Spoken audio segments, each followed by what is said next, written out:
In this video, I'm going to show you how you can easily download video from Telegram on an iPhone and on an Android.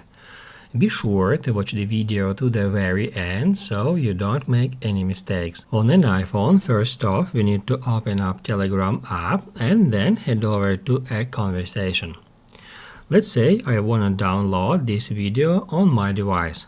All we have to do is just tap at that video to play it.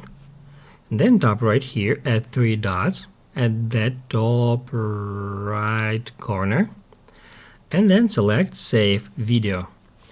What that will do, that will save this video to your Photos app and you can easily find it right here at your Photos library.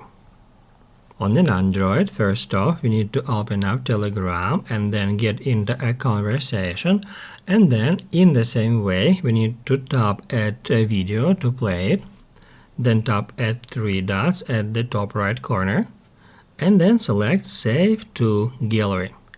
In the same way, it will save this video to the gallery on your device, and that's where you can easily find it.